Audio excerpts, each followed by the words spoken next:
Kita bersyukur kepada Allah Subhanahu wa taala atas nikmat ini.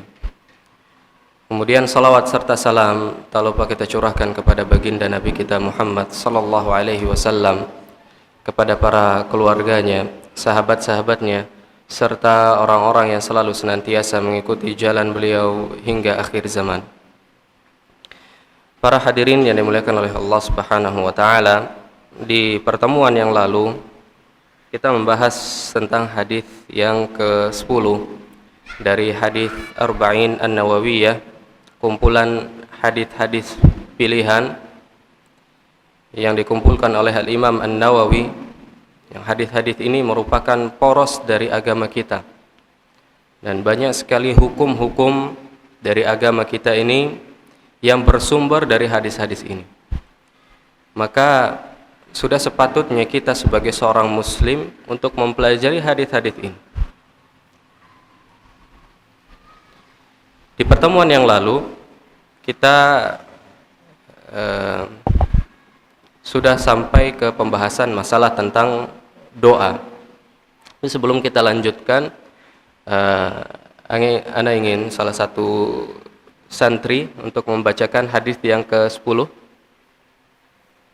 Najam? Hadis ke-10. Baca hadis ya.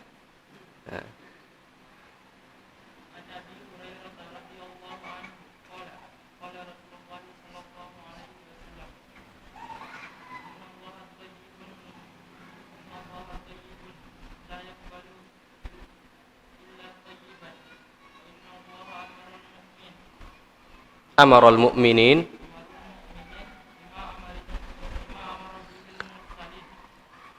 Naam. Faqala ya ayyuhar rusul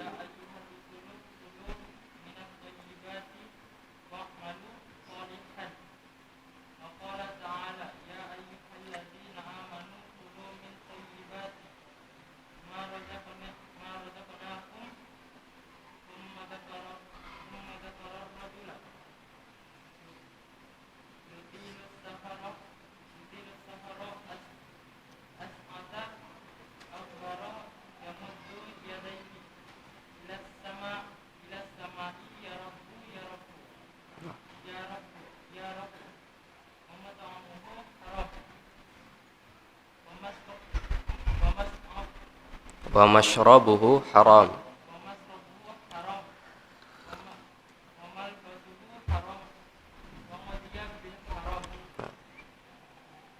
Fa'anna Nah, ahsant, barakallahu fiik. Hadis yang ke-10 dan sudah kita bahas sebagian dari Abu Hurairah radhiyallahu anhu. Beliau berkata, qala Rasulullah sallallahu alaihi wasallam, Rasul sallallahu alaihi wasallam bersabda, innallaha tayyibun, sungguhnya Allah maha baik, la yaqbalu illa tayyiban, dan tidak menerima kecuali yang baik. Dan kita sudah sebutkan di pertemuan yang lalu apa yang dimaksud dengan yang baik di sini. Yang baik di sini tidak lepas dari tiga perkara atau tiga hal. Apa saja? Ucapan, al-af'al perbuatan, al-i'tiqad keyakinan. Maka perbuatan, ucapan dan i'tiqad atau keyakinan ini disebut baik ketika apa? Kapan perkataan itu disebut baik, atau kapan perbuatan itu disebut baik, dan kapan keyakinan itu disebut baik sehingga diterima oleh Allah Subhanahu wa taala. Nah, sesuai perintah dan contoh dari Nabi sallallahu alaihi wasallam. Ya, ketika ucapan, perbuatan dan juga keyakinan itu sesuai dengan syariat yang dibawa oleh Nabi sallallahu alaihi wasallam, maka hal tersebut dikatakan baik. Wa innallaha amaral mu'minina bima amara bihil mursalin. Sungguhnya Allah Subhanahu wa taala memerintahkan orang-orang beriman sebagaimana memerintahkan para rasulnya. Faqala, Allah Subhanahu wa taala berfirman, ya ayyuhar rusul kulu minat thayyibati wa'malu salihah. Wahai para rasul, makanlah dari yang baik dan beramal solehlah kalian. Inni bima ta'maluna alim, sungguhnya aku terhadap apa yang kalian perbuat maha mengetahui. Wa qala, dan Allah Subhanahu wa taala juga berfirman, ya ayyuhalladzina amanu kulu min thayyibati ma razaqnakum. Wahai orang-orang yang beriman, makanlah dari yang baik, dari apa-apa yang kami rizkikan kepada kalian. Kemudian di pertemuan yang lalu kita juga sudah membahas tentang mengapa di ayat ini, di ayat ya ayyuhar rusul kulu minat thayyibati wa'malu salihah, Allah Subhanahu wa taala menggandengkan antara makan dari yang baik dengan beramal saleh. Kenapa di sini Allah Subhanahu wa taala menggandengkan antara makan dari makanan yang baik dan beramal saleh? Kenapa?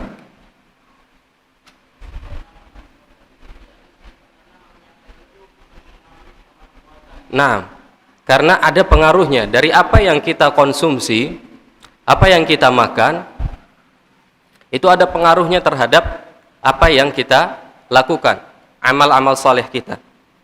Maka di sini Allah Subhanahu wa taala menggandengkan antara kulu minat thayyibat wa'malu shalihan. Makanlah dari yang baik dan beramal salehlah. Artinya, dengan kita memakan makanan yang baik, dengan kita memakan makanan yang halal, yang disyariatkan oleh agama kita, yang tidak dilarang oleh agama kita, maka ada pengaruhnya terhadap amal soleh kita. Ya. Amal soleh kita akan berpengaruh, ya, terpengaruh dari apa yang kita konsumsi. Ya. Kemudian dari sini Nabi SAW menyebutkan sebuah contoh, ya. Sebuah contoh bagaimana seorang laki-laki thumma dzakara ar-rajula yutilus safar ash'atha akbar. Seorang laki-laki yang sedang melakukan perjalanan yang sangat jauh, ya, safar yang sangat jauh, ash'atha akbar, dalam keadaan, ya, sebagaimana yang kita ketahui orang-orang yang sedang safar, ya, di zaman dahulu itu rambutnya berantakan, kemudian tubuhnya itu penuh debu, ya. Ini menandakan bahwa dia, ya, sedang sangat-sangat susah, sangat-sangat hina keadaannya saat itu. Dan ini merupakan sebab-sebab dikabulkannya doa kita oleh Allah Subhanahu wa taala. Yang pertama adalah ketika safar. Ya, ketika safar, doa kita akan diijabah oleh Allah Subhanahu wa taala. Karena salah satu doa yang pasti diijabah oleh Allah Subhanahu wa taala adalah ketika kita sedang safar atau ketika sedang melakukan perjalanan jauh.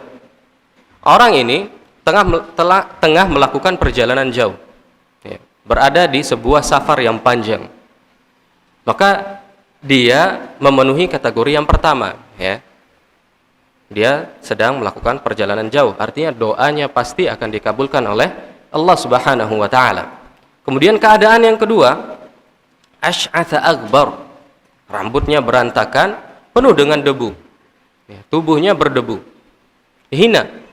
Ya, di sini sudah kita sebutkan juga di pertemuan yang lalu, salah satu adab ketika berdoa adalah kita merendahkan diri kita di hadapan Allah Subhanahu wa taala.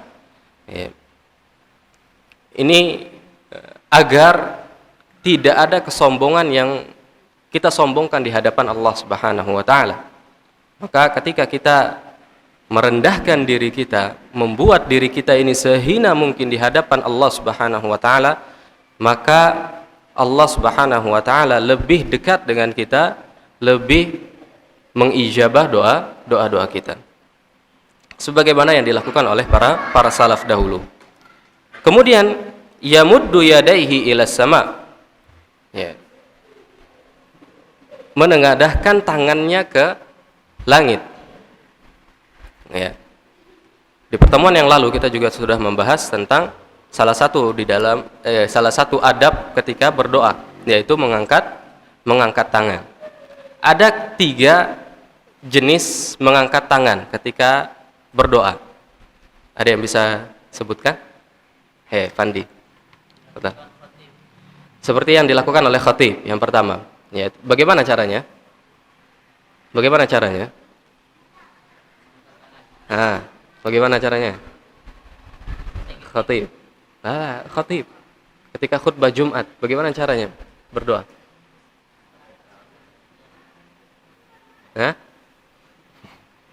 Rizki? Iya.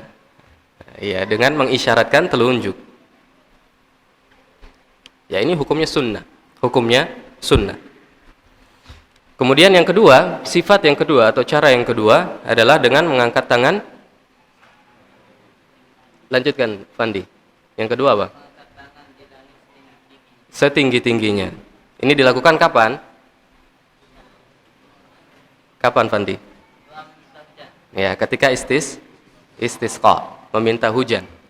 Ini sebagaimana yang dilakukan oleh Nabi sallallahu alaihi wasallam ketika khutbah Jumat. Ya, caranya bagaimana? Caranya bagaimana, Fandi? Coba praktekkan. Enggak tinggi namanya itu. Tinggi-tinggi. Rehan, gimana Rehan? Nah, angkat tangan yang tinggi. Iya, diangkat tangan yang tinggi ke atas. Iya. Telapak tangan bisa seperti ini, bisa juga seperti ini. Ada dua cara. Kemudian yang ketiga apa, Fandi?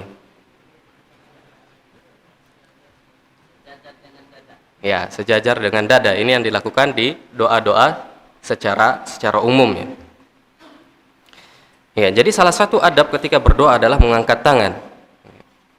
Dan Allah Subhanahu wa taala pasti akan mengijabah doa yang dilantunkan oleh orang yang mengangkat tangannya kepada Allah Subhanahu wa taala. Nabi sallallahu alaihi wasallam bersabda, "Innallaha hayyun karim yastahyi min 'abdihi idza rafa'a ilaihi yadayhi an yaruddahuma sifran kha'inatain." Sungguhnya Allah Subhanahu wa taala Maha hidup dan Maha dermawan. Allah Subhanahu wa taala malu terhadap hambanya yang berdoa kepadanya dengan mengangkat tangan dan membalasnya dengan tidak ada apa-apa, atau membalasnya dengan tidak membalas apa-apa. Ya. Maka di sini, dari hadis ini mengisyaratkan bahwasannya orang yang mengangkat tangannya ke langit ketika berdoa, Allah Subhanahu wa taala pasti akan mengijabah doa mereka. Nah, lihat, laki-laki tadi yang melakukan perjalanan jauh, kemudian keadaannya hina, kemudian mengangkat tangannya ke langit.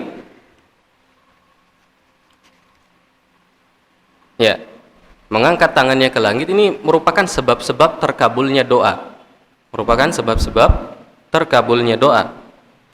Kemudian mengucapkan ya Rabb, ya Rabb. Ya, bisa dibaca ya Rabbi, ya Rabbi. Bisa juga dibaca dengan ya Rabbu, ya Rabbu, seperti yang dibaca oleh santri tadi. Wa mat'amuhu haram. Akan tetapi makanannya haram. Wa mashrabuhu haram. Minumannya juga haram. Wa malbasuhu haram. Pakaiannya haram. Wa ghudhiya bil haram. Dan dia hidup atau tumbuh di atas yang haram. Fa anna yustajabu lidzalik? Bagaimana mungkin doanya akan diterima oleh Allah Subhanahu wa taala? Baik.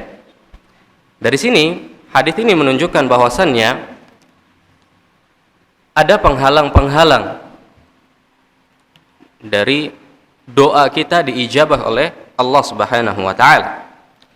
Maka salah satunya adalah yang ada di dalam hadis ini.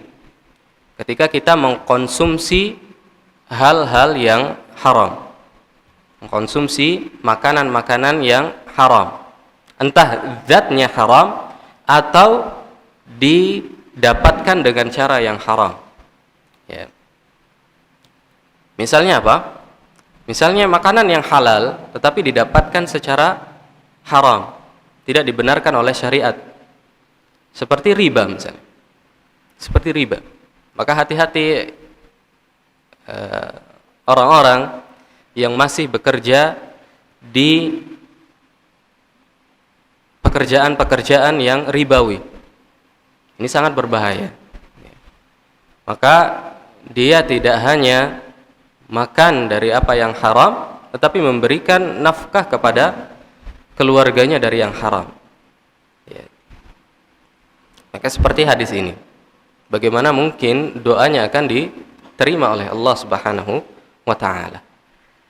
Hati-hati yang masih berinteraksi dengan yang namanya yang haram, atau dengan mencuri, mengambil hak orang lain, korupsi dan lain sebagainya, haram. Maka ketika kita berdoa kepada Allah Subhanahu wa ta'ala, kemudian merasa bahwasannya doa kita belum diijabah oleh Allah Subhanahu wa ta'ala, mungkin salah satu penyebabnya adalah dari apa yang kita konsumsi. Mungkin ada makanan-makanan yang haram, atau didapatkan dengan cara yang haram, dengan menipu atau mencuri, ya, atau dari transaksi yang riba. Banyak sekali transaksi riba yang kita temukan pada saat ini. Banyak sekali. Salah satu contohnya yang sering sekali kita tidak sadari adalah ketika menukar uang. Menukar uang. Ya. Maka transaksi atau pertukaran uang ini harus dilakukan yadan biyadin, harus dilakukan secara cash. Ya. Misal kita ingin menukarkan uang 100.000 dengan 10 ribuan misalnya. Kita tukarkan uang 100.000 ini kepada teman kita yang memiliki uang 100.000 tapi bentuknya 10 ribuan. Ya. Kita tukarkan. Maka harus langsung saat itu 100.000-nya kita serahkan, ya, kemudian 10 ribuan yang berjumlah 10 tadi kita terima. Harus seperti itu. Tidak boleh salah satunya diakhirkan, ya. Tidak boleh salah satunya diakhirkan.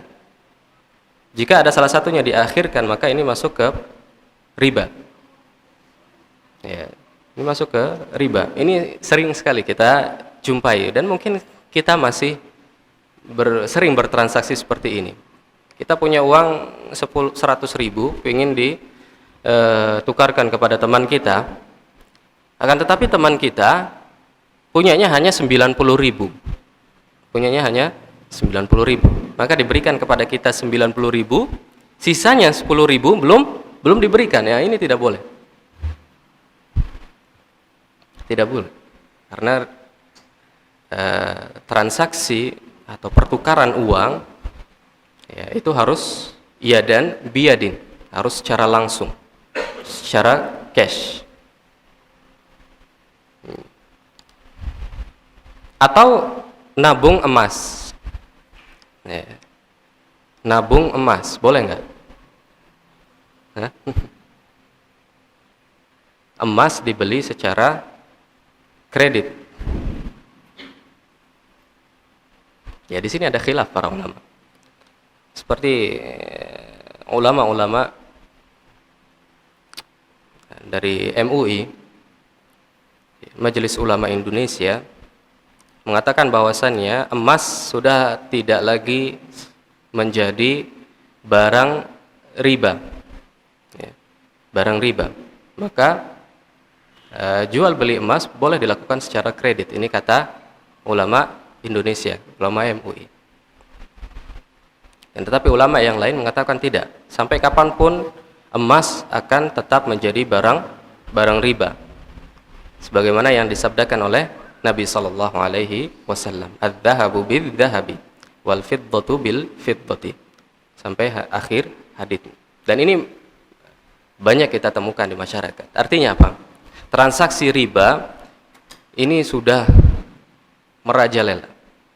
Maka ketika kita berdoa kepada Allah Subhanahu wa taala, kita memanjatkan doa kepada Allah Subhanahu wa taala, kemudian doa kita tidak kunjung dikabulkan oleh Allah Subhanahu wa taala, mungkin salah satu penyebabnya adalah dari transaksi-transaksi yang seperti ini yang tidak kita sadari. Seperti yang difirmankan oleh Allah Subhanahu wa taala tadi, Allah menggandengkan antara kulu minat thayyibat wa'malu salihah. Artinya dari makanan yang kita konsumsi itu berpengaruh terhadap ibadah yang kita lakukan kepada Allah Subhanahu wa taala.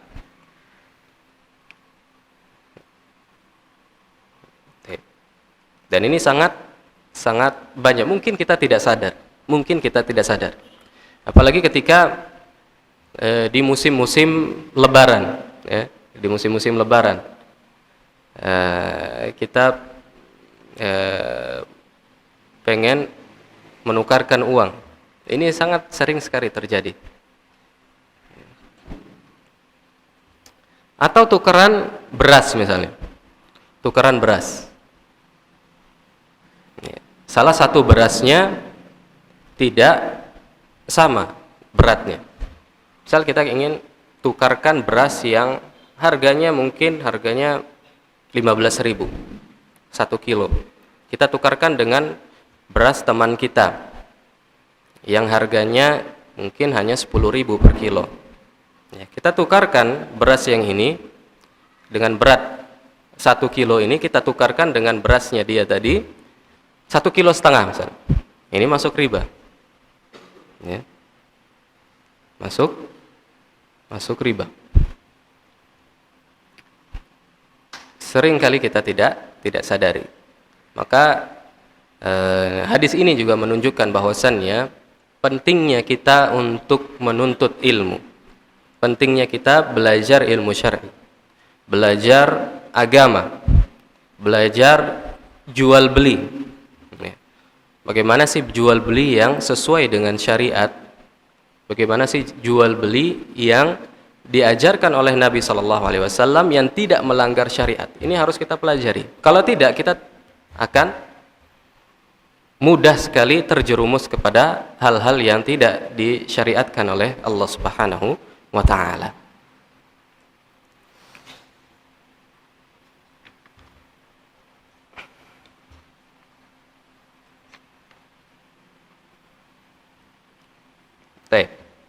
Kemudian para jemaah yang dimuliakan oleh Allah Subhanahu wa taala, di dalam hadis ini ada beberapa adab yang sudah kita sebutkan tadi ketika kita berdoa kepada Allah Subhanahu wa taala. Dan berbicara tentang doa, maka doa ini adalah ibadah kita kepada Allah Subhanahu wa taala. Yang namanya ibadah itu harus ditujukan hanya kepada Allah Subhanahu wa taala. Ad-du'a'u huwal ibadah, kata Rasul sallallahu alaihi wasallam. Doa itu adalah ibadah. Dan doa ini kita tahu ya bersama bahwasannya doa itu tidak akan merugikan diri kita apapun. Kita tidak akan dirugikan dari doa yang kita panjatkan kepada Allah Subhanahu wa taala. Bahkan Allah Subhanahu wa taala berfirman, "Wa qala rabbukum ud'uni astajib lakum." Dan Rabb kalian berkata, "Berdoalah kepadaku, aku akan perkenankan untuk kalian." Kata Allah Subhanahu wa taala. Kita diperintahkan untuk berdoa kepada Allah Subhanahu wa taala. Kita diperintahkan untuk meminta kepada Allah Subhanahu wa taala. Apapun kita minta kepada Allah Subhanahu wa taala, Allah yang memerintahkan kita untuk berdoa. Innal ladzina yastakbiruna an ibadati sayadkhuluna jahannama dakhirin. Sungguhnya orang-orang yang sombong dari beribadah kepada Allah Subhanahu wa taala, orang-orang yang tidak berdoa kepada Allah Subhanahu wa taala ini dikatakan sombong. Sayadkhuluna jahannama dakhirin, akan masuk ke dalam neraka Jahannam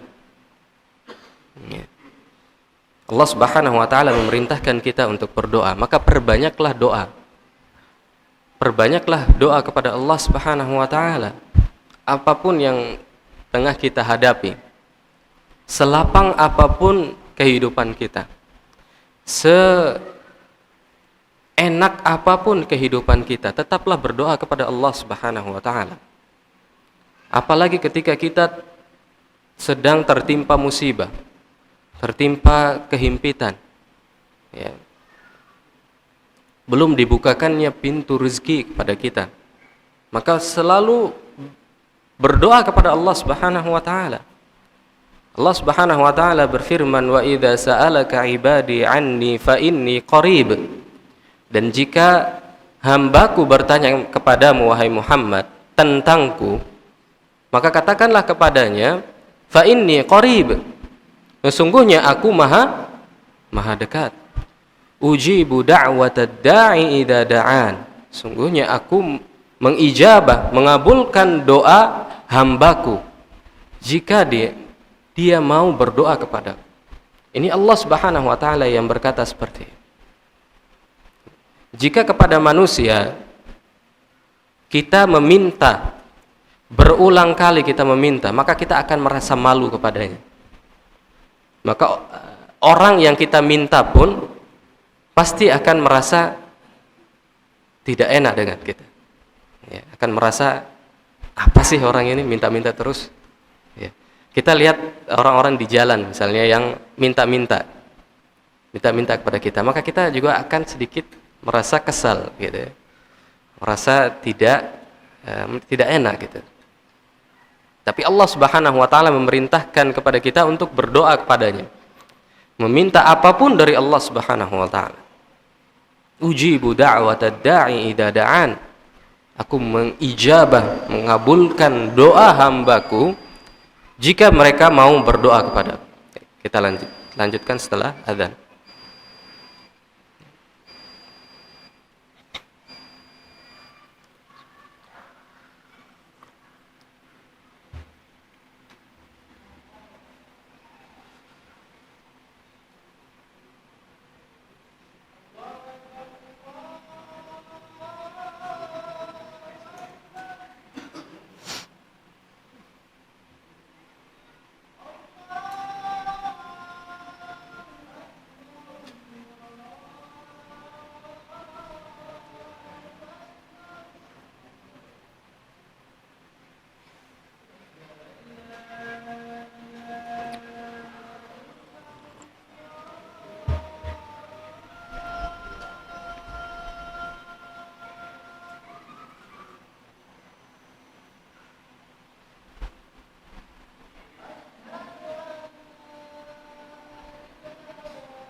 Bismillah, salatu wassalamu ala Rasulillah. Kita lanjutkan. Allah Subhanahu wa taala memerintahkan kita untuk berdoa kepadanya. Ketika kita meminta kepada makhluk, ketika kita memohon, meminta bantuan kepada makhluk, kepada sesama manusia, sekali dua kali mungkin kita akan merasa biasa. Tapi jika sampai 5-6 kali kita akan segan dengan dia. Kita merasa tidak enak dengan dia. Begitupun dengan orang yang memberikan bantuan kepada kita. Pasti akan merasa risih dengan kita. Tapi berbeda dengan Allah Subhanahu wa taala. Tuhan semesta alam, zat yang memiliki langit dan bumi ini. Yang memiliki kekayaan langit dan bumi. Allah Subhanahu wa taala memerintahkan kita untuk meminta kepadanya. Meminta apapun kepada Allah Subhanahu wa taala. Maka kita perbanyak doa kita kepada Allah Subhanahu wa taala. Dan inilah yang menjadi kekurangan kita para hadirin yang dimuliakan oleh Allah Subhanahu wa taala. Kurangnya doa kita kepada Allah Subhanahu wa taala.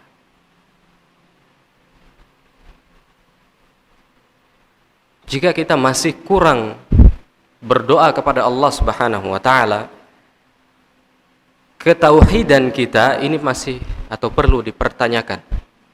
Keimanan kita kepada Allah Subhanahu wa taala ini masih perlu untuk diperbaiki. Bukankah kita selalu berkata atau mengucapkan di dalam salat kita, iyyaka na'budu wa iyyaka nasta'in? Hanya kepadamu lah, wahai Allah, kami menyembah, dan hanya kepadamu lah kami meminta pertolongan. Setiap hari kita membaca surat Al-Fatihah ini. Tetapi di dalam praktiknya sehari-hari ini sangat kurang kita lakukan. Di antara 24 jam waktu yang diberikan oleh Allah Subhanahu wa taala kepada kita di dalam satu hari, berapa persen yang kita gunakan untuk ketaatan kepada Allah Subhanahu wa taala? Berapa persen yang kita gunakan untuk meminta kepada Allah Subhanahu wa taala? Berdoa kepada Allah Subhanahu wa taala? Sangat sedikit sekali. Kapan saja? Mungkin di antara adzan dan iqamah, atau ketika sepertiga malam terakhir, atau ketika saat-saat diijabahnya doa kita oleh Allah Subhanahu wa taala. Mungkin hanya saat itu saja. Betul. Ya, saat-saat tersebut merupakan saat-saat yang diijabah, yang paling mungkin untuk diijabah oleh Allah Subhanahu wa taala. Ya. Akan tetapi ada sebab-sebab lain yang menyebabkan doa kita itu juga diijabah oleh Allah Subhanahu wa taala. Salah satunya adalah ketika kita mengangkat kedua tangan kita kepada Allah Subhanahu wa taala, maka Allah pasti akan ijabah doa kita. Atau kita berdoa dengan penuh keyakinan kepada Allah Subhanahu wa taala. Dengan penuh keyakinan bahwa Allah akan mengijabah doa kita. Allah pasti akan ijabah doa kita. Ud'ullaha wa antum muqinuna bil ijabah, kata Nabi sallallahu alaihi wasallam, atau kama qala sallallahu alaihi wasallam. Berdoalah kepada Allah dan dalam keadaan kalian yakin kepada Allah Subhanahu wa taala bahwasannya doa kalian pasti akan diijabah oleh Allah Subhanahu wa taala. Maka saat itu doa kita pasti akan diijabah oleh Allah Subhanahu wa taala.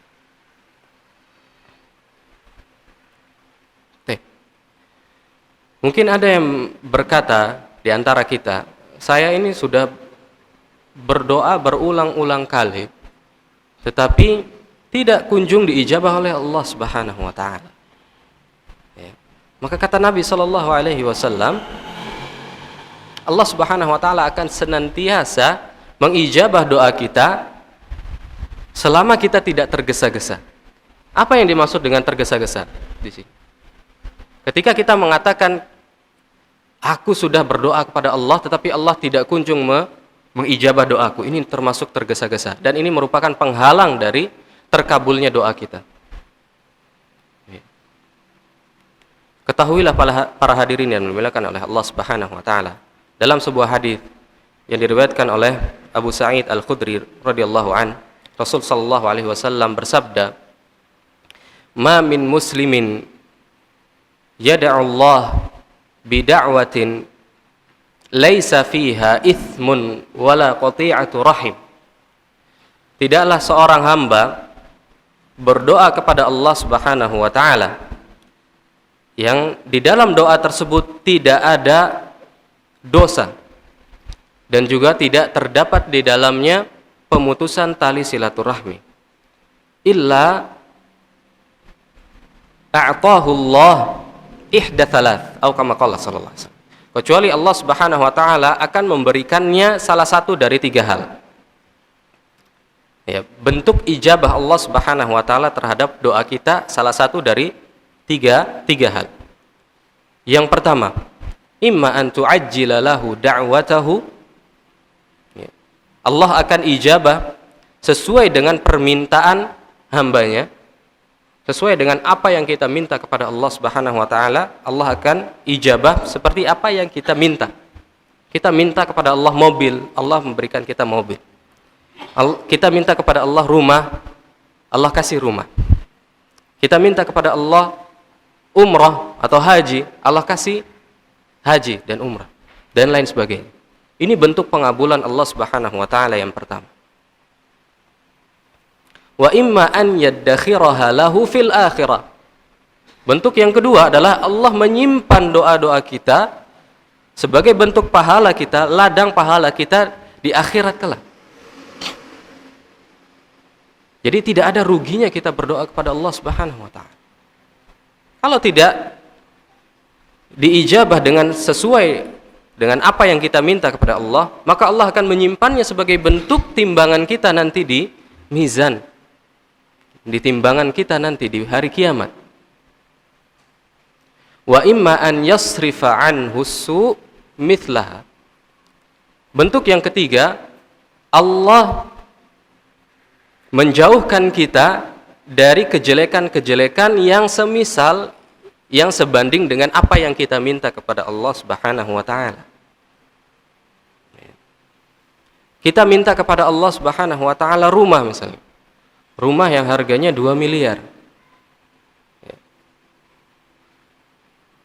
Tapi Allah Subhanahu wa taala tidak mengijabah seperti yang kita minta.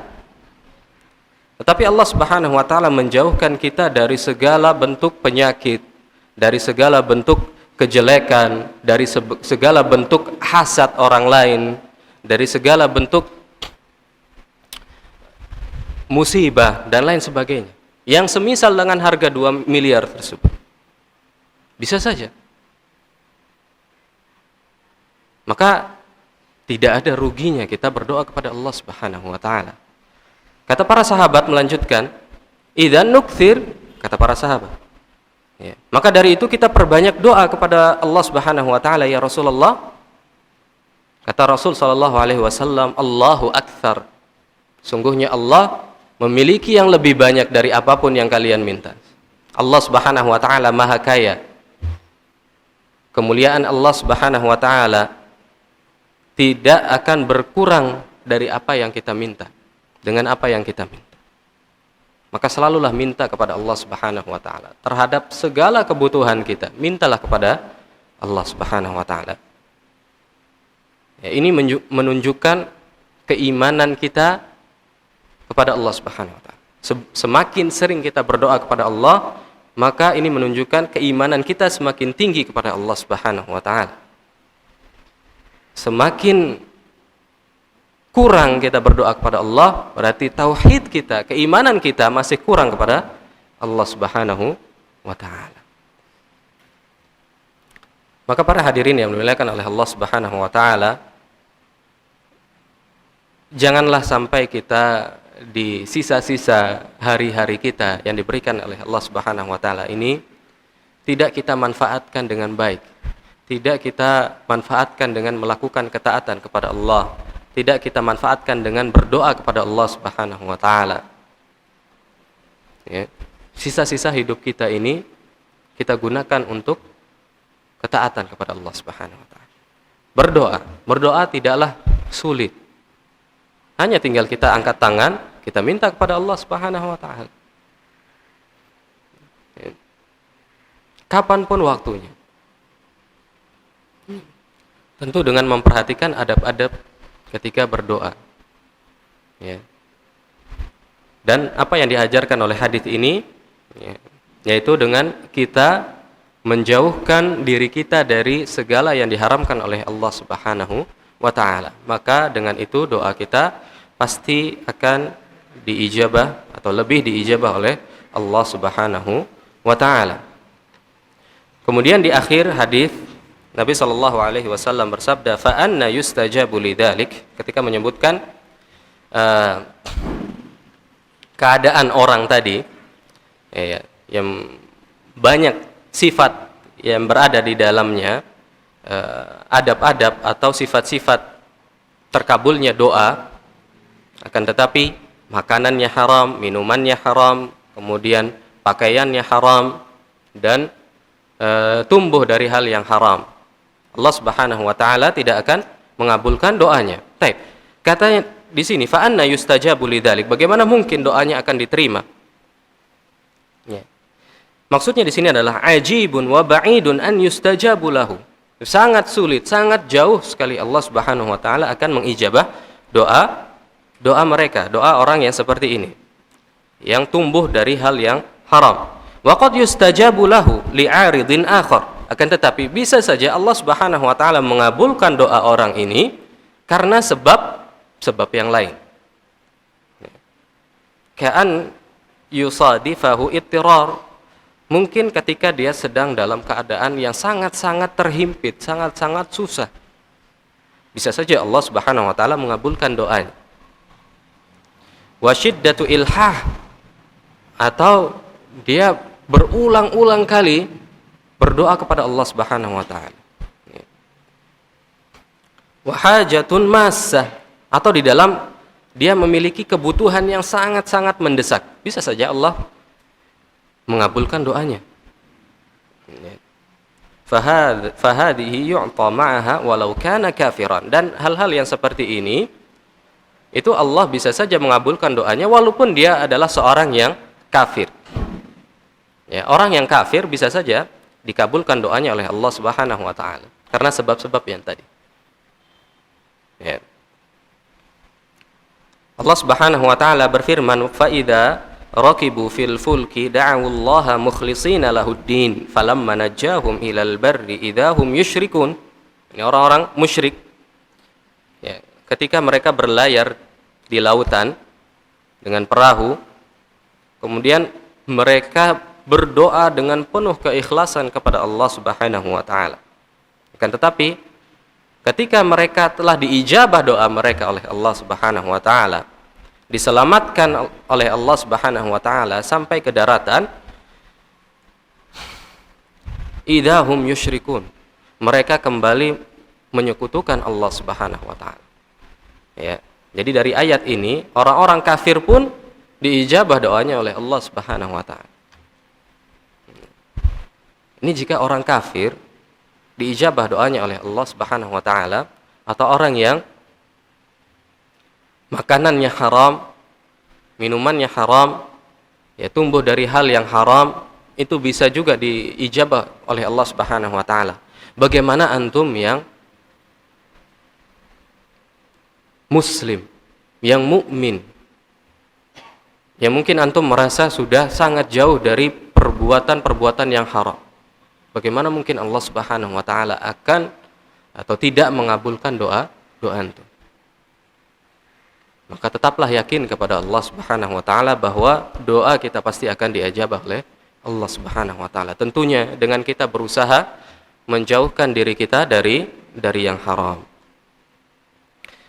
Baik, mudah-mudahan kajian kita pada malam hari ini bisa bermanfaat.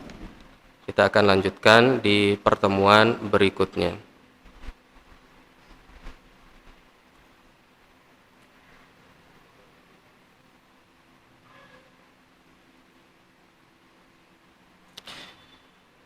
Ana mau nanya, nih, apakah boleh menutup uban rambut dengan menggunakan semir rambut?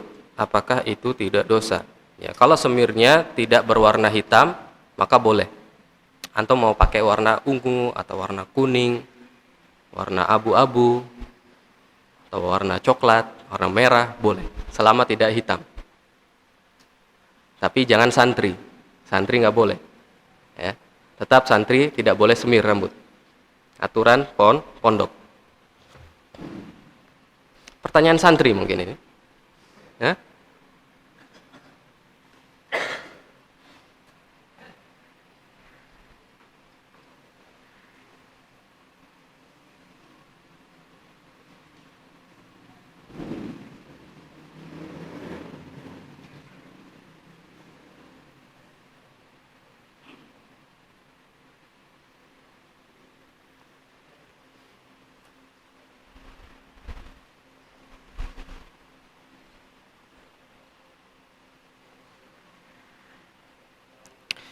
Ana sulit baca tulisannya.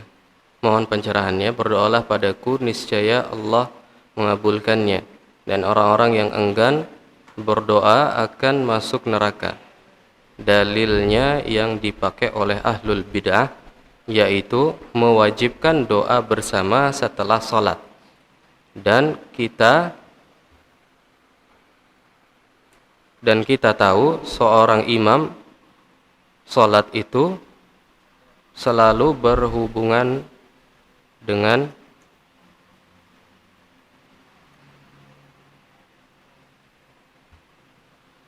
Anda nggak bisa baca tulisannya. Atau yang Anda tangkap, jadi Allah Subhanahu wa taala berfirman, berdoalah padaku, niscaya Allah akan mengabulkannya. Ya, ayat yang tadi. Wa qala rabbukum ud'uni astajib lakum. Kemudian dalil ini dipakai oleh orang-orang ahlul bid'ah untuk mewajibkan doa bersama setelah sholat. Ya. Tapi kita katakan tidak ada hubungannya. Tidak ada hubungannya. Karena apa? Karena tidak dicontohkan oleh Nabi SAW berdoa bersama setelah selesai sholat fardu. Tidak ada contohnya dari Nabi SAW. Betul Allah Subhanahu wa taala memerintahkan kita untuk berdoa. Akan tetapi tetap sesuai dengan apa yang diajarkan oleh Nabi Muhammad SAW. Dan kita sudah membahas masalah ini ya. Membahas tentang masalah bid'ah di hadis yang keberapa? Yang kelima. Kita juga sudah membahas tentang perbedaan antara bid'ah dengan mukhalafatus sunnah. Perbedaan antara bid'ah, sesuatu yang baru dalam agama, dengan mukhalafatus sunnah atau khilafus sunnah, menyelisihi yang sunnah. Apa bedanya? Masih ingat kan tuh? Perbedaan antara bid'ah dengan mukhalafatus sunnah. Apakah orang yang berdoa ketika selesai sholat, kita hukumi dia dengan bid'ah, dengan pelaku bid'ah? Tidak langsung kita hukumi dia dengan pelaku bid'ah. Apa bedanya bid'ah dengan mukhalafatus sunnah? Masih ingat?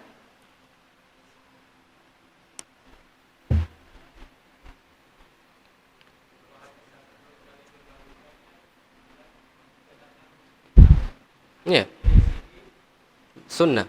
Nah, kalau dilakukan secara sekali dua kali, tidak diwajibkan kepada dirinya, ya. Karena Nabi SAW mengajarkan ketika selesai sholat adalah berzikir. Ada zikir yang diajarkan oleh Nabi SAW. Tidak berdoa mengangkat tangan kepada Allah Subhanahu Wa Taala.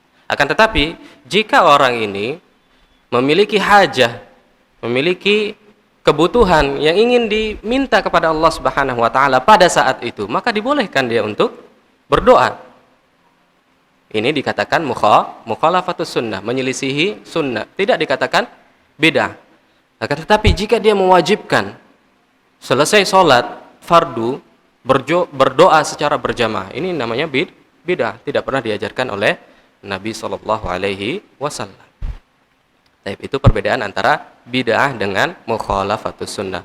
Wallahu ta'ala a'la wa a'lam. Semoga apa yang kita kaji pada malam hari ini bisa kita ambil manfaatnya dan kita amalkan di kehidupan kita sehari-hari. Kita tutup dengan doa kafaratul majlis. Subhanakallahumma bihamdika asyhadu an la ilaha illa anta astaghfiruka wa atubu ilaik. Assalamualaikum warahmatullahi wabarakatuh.